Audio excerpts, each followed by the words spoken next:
Kawan mo ako, O Diyos, ayon sa iyong kabutihan,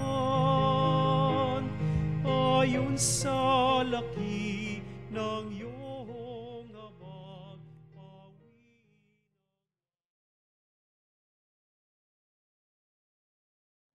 Sana ko sa aking pagkakasala at linisin sa aking kasalanan. Kawan mo ako, O Diyos, ayon sa iyong kabutihan, ayon sa laki ng iyong habag, pawin ang aking kasama. Sa ngalan ng Ama, ng Anak, at ng Espiritu Santo. Amen. Ang pagpapala ng ating Panginoong Jesucristo, ang pag-ibig ng Diyos Ama, at ang pakikipagkaisa ng Espiritu Santo, naway sumainyong lahat. At sumainyo rin. Mga kapatid, sa misang ito, patuloy tayong lumapit sa Panginoon upang pakinggan niya ang ating mga panalangin, lalo na ang kagalingan at pagpapalang pinansyal na ating kinakailangan. Upang tayo maging marapat gumanap sa banal na pagdiriwang, aminin natin ang ating mga pagkukulang at nagawang pagkakasala. Inaamin ko sa makapangyarihan Diyos at sa inyong mga kapatid, na lubha akong nagkasala sa isip, sa salita at sa gawa at sa aking pagkukulang. Kaya isinasamo ko sa mahal na Birheng Maria, sa lahat ng mga anghel at mga banal, at sa inyong mga kapatid, na ako'y ipanalangin sa Panginoong ating Diyos. Kaawaan tayo ng makapangyarihang Diyos, patawarin tayo sa ating mga kasalanan, patnubayan tayo sa buhay na walang hanggan. Amen. Panginoon, kaawaan mo kami. Panginoon, kaawaan mo kami. Kristo, kaawaan mo kami. Kristo, kaawaan mo kami. Panginoon, kaawaan mo kami. Panginoon, kaawaan mo kami. Manalangin tayo. Ama naming makapangyarihan, itaguyod mo ang aming kalooban, pakundangan sa iyong pagmamahal, sapagkat hindi ka namin mabibigyang kasiyahan kapag kami ay hindi mo kinakatigan. Sa pamamagitan ng Jesucristo, kasama ng Espiritu Santo, magpa sa walang hanggan. Amen. Pagbasa mula sa aklat ni Propeta Jeremias. Ipinabatid sa akin ng Panginoon ang masamang balak laban sa akin ng mga kaaway ko. Ako'y parang maamong tupang dinadala sa patayan at hindi ko nalalamang may masamang balak pala sila sa akin. Wika nila, putulin natin ang puno habang malusog. Patayin natin siya nang wala nang makaalala pa sa kanya. At dumalangin si Jeremias, Panginoon, ikaw ay hukom na makatarungan. Nababatid mo ang isipan at damdamin ng bawat tao. Ikaw ang magiganti sa mga taong ito. Ipinauubaya ko na po sa inyo ang aking gawain. Ang salita ng Diyos. Salamat sa Diyos. Panginoon, aking Diyos, sa iyo ko natagpuan yaong aking minimiti. Panginoon, aking Diyos, pag-asa ko sa iyo'y lubos. Panginoon, aking Diyos, pag-asa ko sa iyo'y lubos. Panginoon, aking Diyos, sa iyo ko natagpuan yaong aking minimiti at hangad na kaligtasan. Iligtas mo sana ako sa pag-usig ng kaaway. Tinutugis nila ako, hindi sila naglulubay. Kapag ako ay inabot, sila'y leon ang katulad. Tatangayin nila ako, sa malayo itatakas. At kung ito ang mangyari, pihong walang maliligtas. Tudurugin nila ako, luluraying walang habag. Panginoon, aking Diyos, pag-asa ko sa iyo'y lubos. Humatol ka sa panig ko, yamang ako'y hindi masama. Pigilin ang di matuwid sa kanilang mga gawa. Yaon namang mabubuti ay bigyan ng gantimpala. Yamang ikaw, Panginoon, ay ang Diyos na dakila, at sa iyo ay dilingid ang laman ng puso't diwa. Panginoon, aking Diyos, pag-asa ko sa iyo'y lubos. Ikaw rin po, Panginoon, ang sa akin nag-iingat. Ang lahat ng masunurin sa iyo naliligtas. Ikaw ang Diyos na matuwid, isang hukom na matapat, laging handang magparusa sa sino mang gaway linsad. Panginoon, aking Diyos, pag-asa ko sa iyo'y lubos.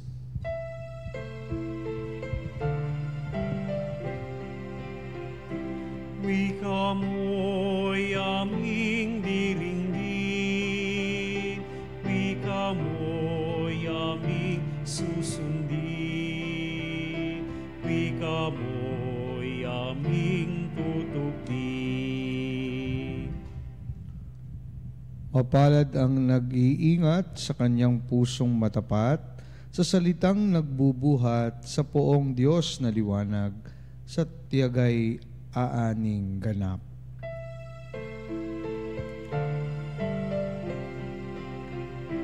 Wika mo'y aming diringgin, wika mo'y aming susundin, wika mo'y aming tutupin. Sumainyo ang Panginoon. At sumainyo rin. Ang mabuting balita ng Panginoon ayon kay San Juan. Papuri sa iyo, Panginoon. Noong panahong iyon, marami sa mga nakarinig kay Jesus ang nagsabi, "Tunay ngang ito ang propetang hinihintay natin. Ito nga ang Mesiyas," sabi ng iba. Ngunit sumagot naman ng iba, "Maaari bang magmula sa Galilea ang Mesiya? Hindi ba sinabi ng kasulatan na magmumula ang Mesiyas sa lipi ni David at sa Bethlehem na bayan ni David ipanganganak?" Magkakaiba ang palagay ng mga tao tungkol sa kanya. Ibig ng ilan na dakpin siya, ngunit wala namang mangahas humuli sa kanya. Ang mga kawal na bantay sa templo ay nagbalik sa mga punong saserdote at mga Pariseo, "Bakit hindi ninyo siya dinala rito?" Tanong nila sa mga bantay. Sumagot sila, wala pa pong nagsalita ng gaya niya. Kayo man ba'y naninlang din? Tanong ng mga Pariseo. Mayroon bang pinuno o Pariseyong naniniwala sa kanya? Wala. Mga tao lamang na walang nalalaman sa kautusan ang naniniwala sa kanya. Ang mga sinumpa. Isa sa mga naroon ay si Nicodemo na nagsadya kay Jesus noong una. Tinanong niya sila, "Labag sa ating kautusan na hatulan ng isang tao nang di mo na nililitis at inaalam kung ano ang kanyang ginawa. Hindi ba?" Sumagot sila, "Ikaw ba'y taga-Galilea rin? Magsaliksik ka't makikita mo na walang propetang magmumula sa Galilea." At umuwi na ang bawat isa. Mga kapatid, ang mabuting balita ng ating kaligtasan. Pinupuri ka namin, Panginoong Hesukristo. Magandang umaga po sa inyong lahat, mga kapanalig. At magpasalamat po tayo sa ating Panginoon sapagkat muli po tayong nagtipon sa healing mass na ito upang ipagpatuloy po ang ating paghahanda sa nalalapit na pagdiriwang ng pagkapakasakit, pagkamatay at muling pagkabuhay po ng ating Panginoon. Napakaganda po ng mga pagbasa natin ngayong araw, lalo na po ang ating Ebanghelyo. At habang ako'y nagninilay, lalo na po nung nabasa ko yung unang part ng ating Ebanghelyo, naalala ko na hindi ho ba sinasabi natin na ang coin ay laging meron po yang dalawang mukha, no? Coin has always have two faces. May iba-ibang mukha ang isang bagay. Kaya nga kung minsan sabi ng iba, tinuturo pag nakakita sa langit, sabi nila, yan ay flying object. Sabi naman po ng iba, no, it's a bird. Sabi namang iba, no, it's an airplane. Sabi naman ng iba, no, it is Superman. Ibig ko lang sabihin ho, no, pareho tinitingnan natin, kung minsan, iba-iba ang ating pagkaintindi at pagkakita at pagkakahulugan. Parang tila ganyan po ata yung ating ebanghelyo sa araw na ito. Lalo na yung mga tao sa panahon ng ating Panginoon, no? Mga Pariseo sa Eskriba, iba-iba yung kanilang pagkakilala at pagkakita sa ating Panginoon. Yung iba sabi, siya ay ang tunay na propetang hinihintay. Sabi namang iba, siya yung Mesiyas, sabi ng iba. Ngunit yung iba naman sinasabi na siya ay isang impostor. Nangangahulugan po na talagang ang pagkatao ng ating Panginoon will always create division kahit sa kanyang mga tagasunod at mga naniniwala sa kanya. Kaya nga tandaan po ninyo, no, minsan sinabi niya, "Do you think that I have come to give peace on earth?" Sabi niya, "No, I will tell you but rather division." Bilang mga naniniwala at sumusunod sa ating Panginoon, kailangan po ng isang definite at matapat na pagsampalataya at paniniwala at pagkilala sa Kanya, ano man ang mangyari. Yan po ang punto ng Ebanghelyo natin sa araw na ito. Kaya ang tanong tayo ba ay willing to totally commit ourselves to Him? Kung tayo po'y sasagot ng oo, kasama po dyan that we are willing to sacrifice, to suffer, and even to give up one's life for Jesus. At yan po ang ipinakikita at hamon sa atin sa panahon ng Kwaresma. No? Sakripisyo tayo, suffer tayo, not for vain, but for the glory of God and our own glory. Dahil merong magandang bagay na nakaabang at nakalaan para sa atin. Ano man ang ating pagkakilala sa Panginoon, kung tunay tayong naniniwala sa Kanya, mahalaga maging tapat tayo sa Kanya. Let it be our constant desire through our prayers, efforts, to remain faithful to Jesus. To such extent that we become a living gospel to others, an extension of hands and heart of our Lord to the needy, and really the face of God to one another. Kaya mga kapanalig, tayo'y hinahamon ng Ebanghelyo na maging tapat sa ating Panginoon, ano man ang mangyari.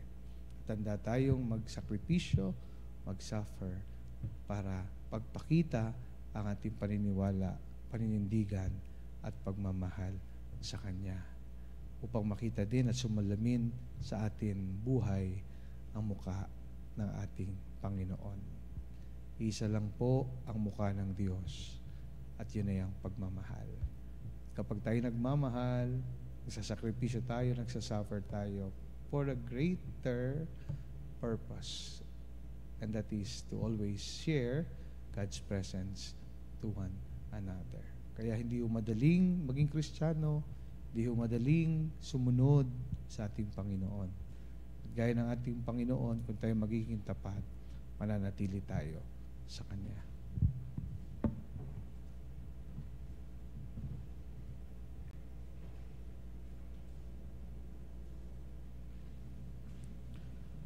Habang inaalala natin ang hindi pagtanggap sa tagapagligtas na nagpapakasakit para sa ating kapakanan, hilingin natin ang pananampalataya na isang aba kung maihatid natin sa iba ang mensahe ni Kristo sa pamamagitan ng ating mga salita at gawa. Ating tutugon, Panginoon, dinggin mo ang aming panalangin. Panginoon, dinggin mo ang aming panalangin. Ang mga kasapi ng simbahan, naway magsikap na palaganapin ang mabuting balita ni Jesus sa buong mundo. Manalangin tayo sa Panginoon. Panginoon, dinggin mo ang aming panalangin. Sa pamamagitan ng pagdinilay at pagpapakasakit ni Jesus sa krus, ang mga taong hindi sumasampalataya naway manampalataya. Manalangin tayo sa Panginoon. Panginoon, dinggin mo ang aming panalangin. Tayo nawa ay magkaroon ng kapayapaan sa isa't isa. Manalangin tayo sa Panginoon. Panginoon, dinggin mo ang aming panalangin. Ang mga may sakit at mga dukha naway maranasan ang nagpapagaling at mapagmahal na presensya ni Kristo. Manalangin tayo sa Panginoon. Panginoon, dinggin mo ang aming panalangin. Ang mga yumaong tapat sa Panginoon naway magtamasa ng kapayapaan ng kanilang tahanan sa langit. Manalangin tayo sa Panginoon. Panginoon, dinggin mo ang aming panalangin. Ama ng lahat, isinugo mo ang iyong bugtong na anak upang kami hindi na ilapit sa iyo. Patnubayan mo kami sa aming misyon na palaganapin ang aming pananampalataya sa buong mundo. Hinihiling namin ito sa pamamagitan ni Kristo ang aming Panginoon. Amen.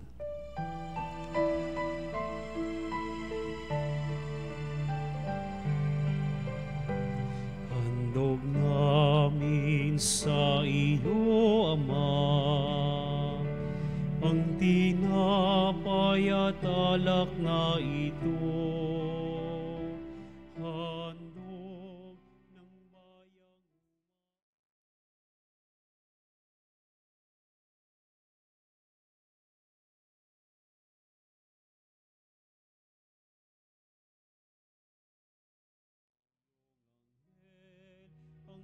aming panalangin sa iyong dahambahana, katulad ng halimuyak ng insenso, umaakyat sa kalangitan.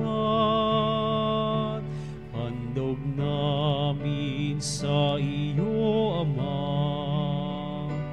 ang tinapay at alak na ito. Handog ng bayang umaasa, sumasamba't nagmamahal sa iyo. Manalangin kayo mga kapatid upang itong ating paghahain ay kalugdan ng Diyos amang makapangyarihan. Tanggapin nawa ng Panginoon itong paghahain sa iyong mga kamay, sa kapurihan niya at karangalan sa ating kapakinabangan at sa buong sambayanan niyang banal. Ama naming lumikha, sa malugod mong pagtanggap sa aming mga alay, ang aming kaloobang na hirati sa pagsuway ay mapahinuhod nawang sumunod sa iyo sa pamamagitan ni Hesukristo, kasama ng Espiritu Santo, magpa sa walang hanggan. Amen. Sumainyo ang Panginoon. At sumainyo rin. Taas sa Diyos ang inyong puso at diwa. Itinaas na namin sa Panginoon. Pasalamatan natin ang Panginoong ating Diyos. Marapat na siya'y pasalamatan. Ama naming makapangyarihan, tunay nga marapat na ikaw ay aming pasalamatan sa pamamagitan ni Hesukristo na aming Panginoon. Sa aming kusang pagtitiis ng hirap, ilutulungan mo mong aming maitumpak ang kinamihas ng pagsalungat sa pananagutang iyong iniatas sa aming pagtulad sa anak mong mahal na nagpakasakit para sa tanan. Ang pagsisikap namin iyong kinalulugdan at ang pagpapakabuti namin iyo'y kinararangal. Kaya kaysa ng mga anghel nagsisiyawit ng papuri sa iyo na walang humpay sa kalangitan, kami nagbubunyi sa iyong kadakilaan. Santo, Santo, Santo, Panginoong Diyos, napupuno ang langit at lupa ng kadakilaan mo.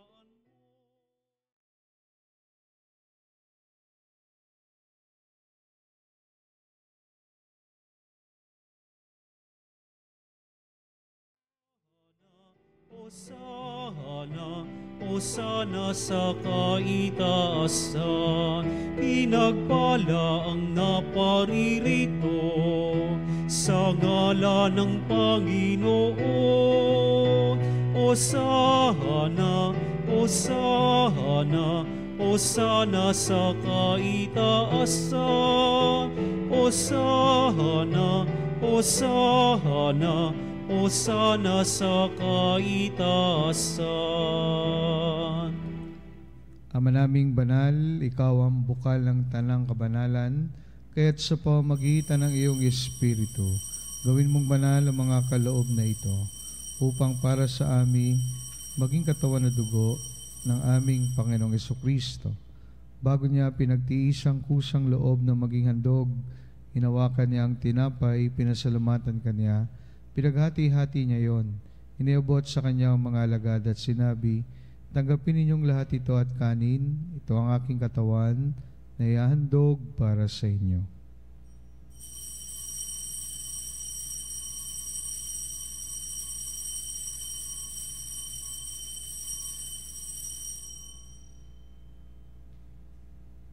Kaya hindi naman nung matapos ang hapunan, inawakan niya ang kalis, muli kanyang pinasalamatan, iniabot niya ang kalis sa kanyang mga alagad at sinabi, tanggapin ninyong lahat ito at inumin, ito ang kalis ng aking dugo ng bago at walang hanggang tipan, aking dugo na ibubuhos para sa inyo at para sa lahat sa kapagpapatawad ng mga kasalanan.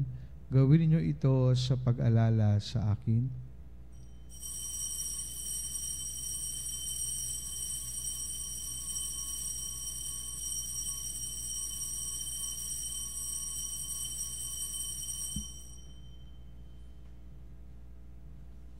Pagbunyi natin ang misteryo ng pananampalataya. Sa krus mo at pagkabuhay, kami natubos mong tunay. Poong Jesus, naming mahal, iligtas mo kaming tanan. Poong Jesus, naming mahal, ngayon at magpakailanman. Ginagawa namin ngayon ang pag-alala sa pagkamatay at muling pagkabuhay ng iyong anak. Kaya tinaalay namin sa iyo ang tinapay na nagbibigay buhay at ang kalis na nagkakalob ng kaligtasan. Kami nagpapasalamat dahil kami yung minarapat at tumayo sa harap mo para maglingkod sa iyo.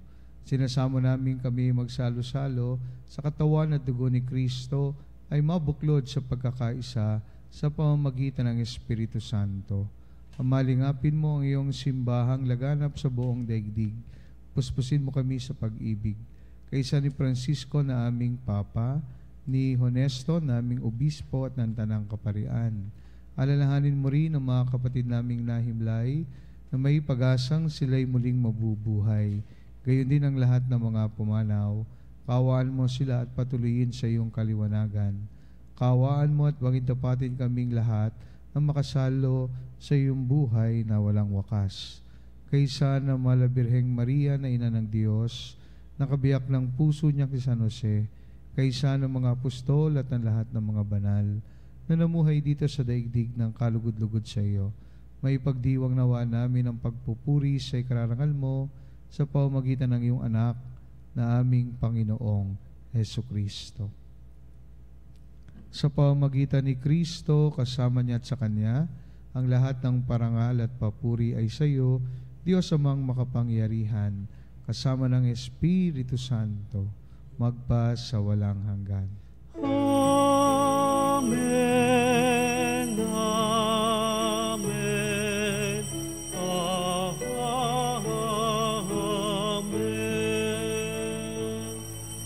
Tumulog tayo ngayon sa ating Ama sa panalangin na itinuro sa atin ng ating Panginoon.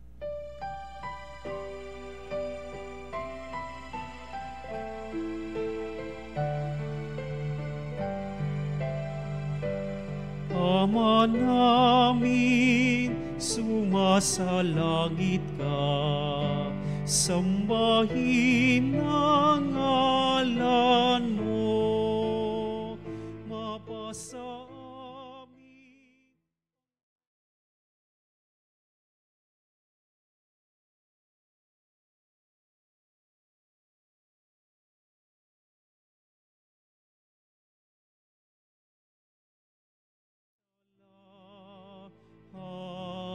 Hangin, bigyan mo kami ngayon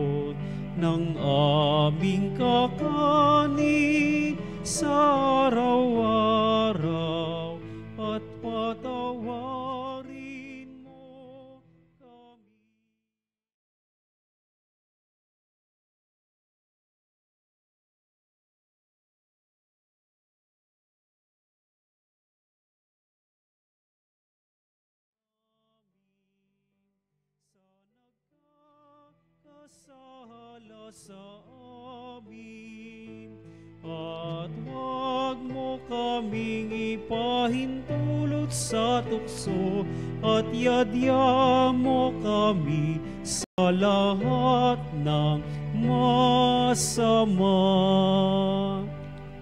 Inihiling namin kami adya sa lahat ng masama, pagkalooban ng kapayapaan araw-araw, iligtas sa kasalanan at ilayo sa lahat ng kapahamakan, samantalang aming pinananabigan ng dakilang araw ng pagpapahayag ng tagapagligtas naming sa Jesucristo. Sapagkat sa iyong kaharian at ang kapangyarihan at ang kapurihan magpakailanman. Amen. Panginoong Jesucristo, sinabi mo sa iyong mga apostol, kapayapaan ang iniiwan ko sa inyo, ang aking kapayapaan ang ibinibigay ko sa inyo. Tungya mo aming pananampalataya at wag ang aming mga pagkakasala. Pagkalooban mo kami ng kapayapaan at pagkakaisa ayon sa iyong kalooban. Kasama ng Espiritu Santo, magpa sa walang hanggan. Amen. Kapayapaan ng Panginoon ay laging sumainyo. At sumainyo rin. Bigayan po tayo ng kapayapaan sa isa't isa. Kapayapaan, kapayapaan.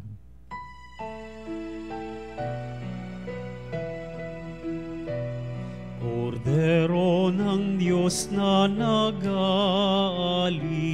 ng mga kasalanan ng sanlibutan, maawa ka sa amin.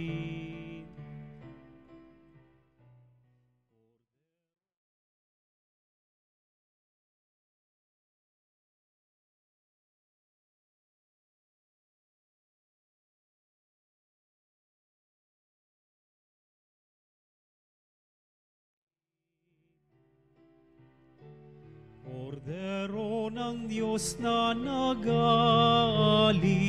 ng mga kasalanan ng sanlibutan, ipagkaloob mo sa amin ng kapayapaan.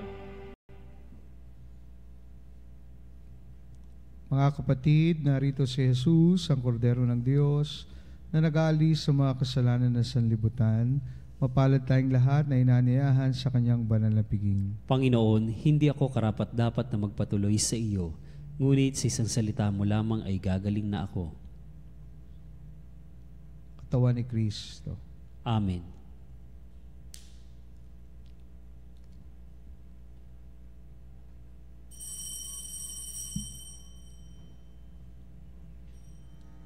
Mga kapanalig, ating dasalin ang komunyong espiritual.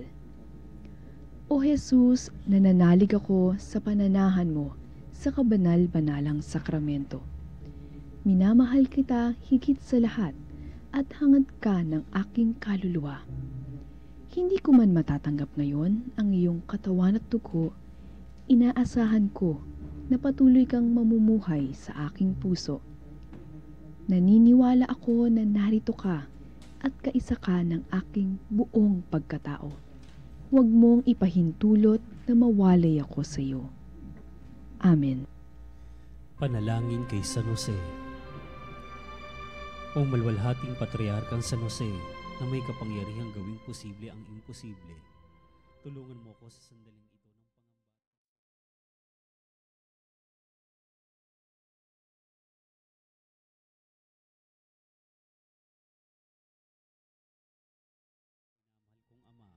Lubos ang aking tiwala sa iyo. Huwag ko nawang masabi na nabigo ako sa aking pagtawag sa iyo, at yayamang kaya mong gawin lahat kasama si Jesus at Maria. Ipakita mo sa akin na ang iyong kabutihan ay singlaki ng iyong kapangyarihan. Amen. San Jose.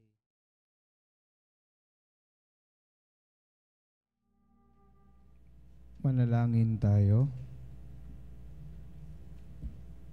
Ama naming mapagmahal, kami naway gawing dalisay ng banal na pakikinabang na nagpaging dapat na kami kalugdan mo sa pamamagitan ni Jesucristo, kasama ng Espiritu Santo, magpa sa walang hanggan. Amen. Sumainyo ang Panginoon. At sumainyo rin. Pagpalain po kayo ng makapangyarihang Diyos, Ama, Anak at Espiritu Santo. Amen. Tapos ng banal na misa, humay tayo sa pag-ibig at kapayapaan ni Kristo. Salamat sa Diyos.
Eucharis Hostia, quet celi panis ostium, bella premun hostilia,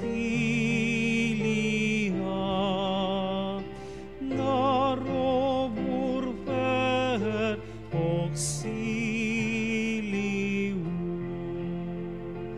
unitrino ve Domino, sit sempiter na gloria, qui vitam sine termino, nobis donet in patria. Amen. Mga kapanalig, bilang isang bayang tinawag na Ama kay Jesucristo na pinagbuklod sa isang katawan, tayo manigluhod at sumamba sa Panginoong Jesucristo sa kabanal-banal na sakramento sa altar. Sa sandaling ito ng pagpupuri at pagsamba sa banal na sakramento, alalahanin natin ang ating mga kapanalig na kasama natin ngayong nakikinig at nakasubaybay sa ating himpilan.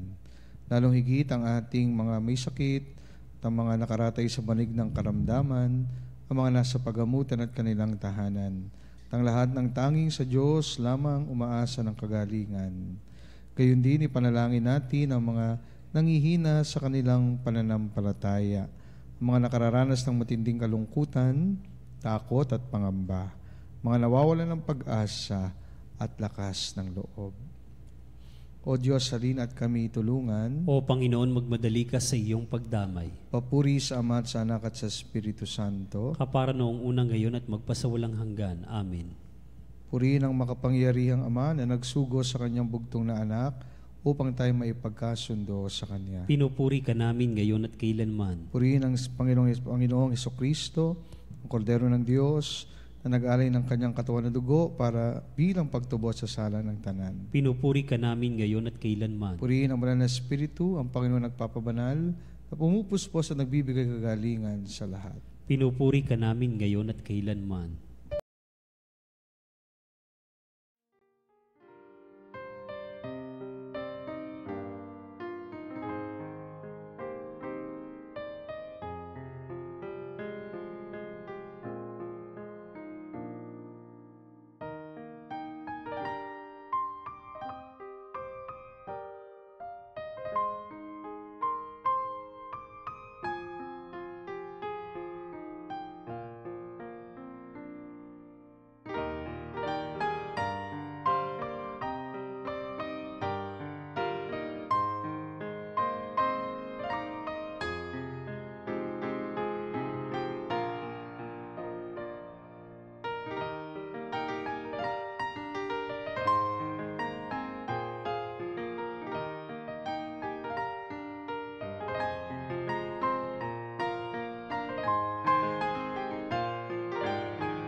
Panalangin ang pagbabasbas. Makapangyarihang Diyos na walang hanggan, Ikaw ang aming Panginoon at butihing Ama. Sa iyong pagpapala, pinagkaloob mo ang lakas sa aming kahinaan. Tungyan mo po ng may kagandahang loob ang iyong mga lingkod na may sakit at karamdaman, ang mga nawabalisa at nawawalan ng pag-asa, ang mga natatakot at nalulumbay, ang mga may mga matinding problema, pinagdaraan ng hirap sa buhay, ang mga nasa hiwingit ng kamatayan. Pagalingin at alawin mo po sila sa kanilang mga karamdaman at ibalik sa kalusugan at kapanatagan ng loob upang mahatid nila ang iyong kabutihan at sila'y magpasalamat sa iyong banal na pangalan. Hinihiling namin ito sa pamamagitan ni Kristong aming Panginoon. Amen. Pangwakas na panalangin. Panginoon, nagsusumamo kaming dalawin ang tahanang ito at alisin mula rito ang lahat ng mapanirang kapangyarihan ng kaaway. Manahanawa rito ang iyong mga banghel na banal upang panatilihin kami sa kapayapaan at sumamin nawang lagi ang iyong pagpapala. Hinihiling namin ito sa pamamagitan ni Kristong aming Panginoon. Amen. Kawanan nawa tayo ng makapangyarihang Diyos ng kapanatagan ng loob at mapayapang buhay. Amen. Tantum ergo sacramentum veneremur cernui et antiquum documentum novoce datritui restet fides supplementum sensum defectui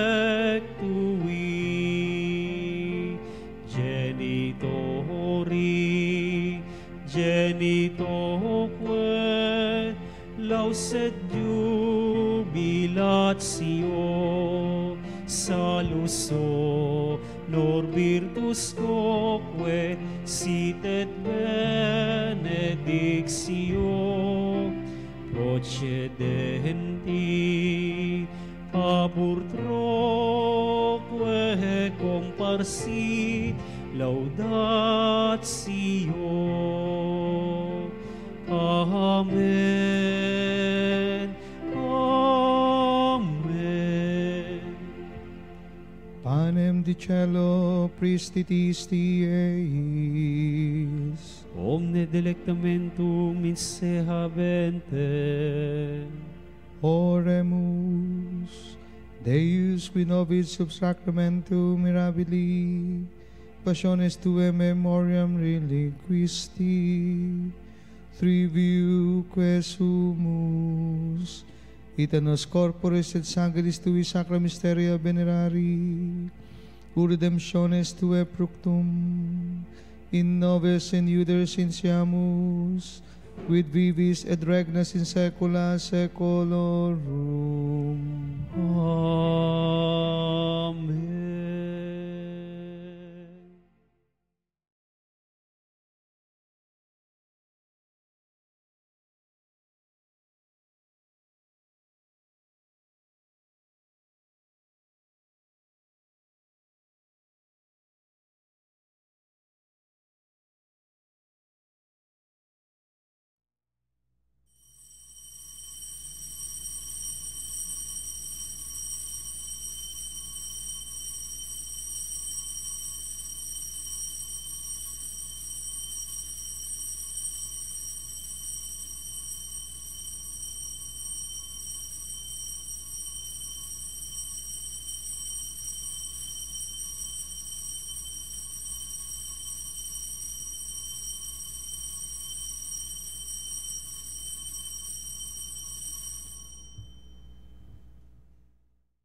banal na pangalan. Purihin ang kanyang banal na pangalan. Purihin si Jesucristo, Diyos na totoo at tao namang totoo. Purihin si Jesucristo, Diyos na totoo at tao namang totoo. Purihin ang ngalan ni Jesus. Purihin ang ngalan ni Jesus. Purihin ang kanyang kabanal-banalang puso. Purihin ang kanyang kabanal-banalang puso. Purihin ang kanyang kamahal-mahalang dugo. Purihin ang kanyang kamahal-mahalang dugo. Purihin si Jesucristo sa banal na sakramento sa altar. Purihin si Jesucristo sa banal na sakramento sa altar. Purihin ang Espiritu Santo ang mga aliw. Purihin ang Espiritu Santo ang mga aliw. Purihin ang dakilang ina ng Diyos, si Maria Santissima. Purihin ang dakilang ina ng Diyos, si Maria Santissima. Purihin ang kalinis-linisang paglilihi sa Kanya. Purihin ang kalinis-linisang paglilihi sa Kanya. Purihin ang kanyang maluhating pag-aakyat sa langit. Purihin ang kanyang malwalhating pag-aakyat sa langit. Purihin ang ngalan ni Maria, Birhen at Ina. Purihin ang ngalan ni Maria, Birhen at Ina. Purihin si San Jose ang kanyang kalinis-linisang esposo. Purihin si San Jose ang kanyang kalinis-linisang esposo. Purihin ang Diyos sa kanyang mga anghel at mga santo. Purihin ang Diyos sa kanyang mga anghel at mga santo.